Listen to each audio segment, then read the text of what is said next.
윤 대통령 대국민 담화 발표.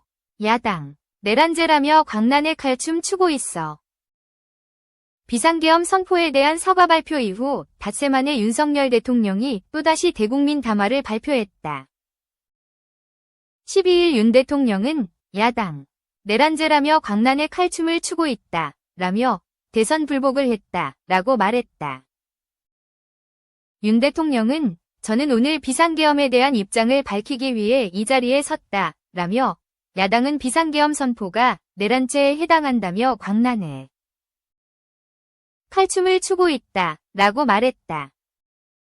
이어 과연 지금 대한민국에서 국정마비와 국헌문란을 벌이고 있는 세력이 누구인가? 라며 지난 2년 반 동안 거대 야당은 국민이 뽑은 대통령을 인정하지 않고 끌어내리기 위해 퇴진과 탄핵 선동을 멈추지 않았다. 대선 결과를 승복하지 않은 것이라고 덧붙였다. 178회에 달하는 대통령 퇴진 탄핵 집회가 임기 초부터 열렸음을 지적했다. 공직자 수십 명을 탄핵하려 했다고 호소하며 야당이 탄핵 난발로 국정마비를 초래했다고 주장했다.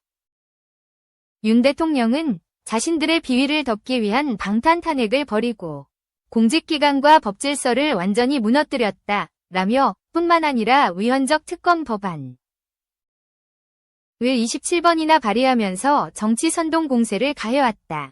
급기야는 범죄자가 스스로 자기에게 면죄부를 주는 셀프 방탄 입법까지 했다. 거대 야당이 지배하는 국회가 자유민주주의의 기반이 아니라 자유민주주의 헌정 질서를 파괴하는 괴물이 됐다. 라고 말했다. 작금의 문제는 야당의 대선 불복 이 문제라고 주장. 야당. 민주주의 헌정 질서 파괴하는 괴물. 이어 이것이 국정마비요.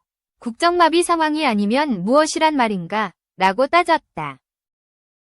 거대 야당이 국가 안보와 사회 안정까지 위협하고 있다는 윤 대통령은 지난 6월 중국인 3명이 드론을 띄워 부산에 정박 중이던 미국 항공모함을 촬영하다 적발된 이야기를 꺼냈다.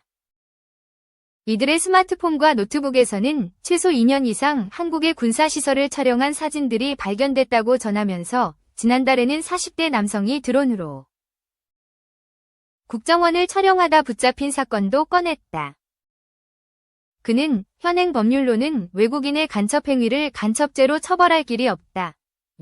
이러한 상황을 막기 위해 형법의 간첩죄 조항을 수정하려 했지만 거대 야당이 완강히 가로막고 있다. 지난 정권 당시 국정원의 대공수사권을 박탈한 것도 모자라 국가보안법 폐지도 시도하고 있다.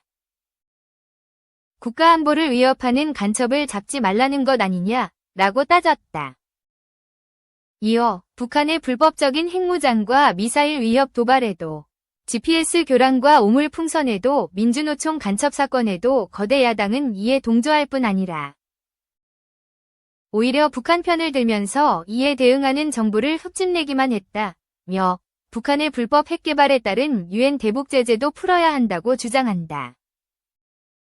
대체 어느 나라 정당이고 국회인지 알 수가 없다. 라고 비판했다.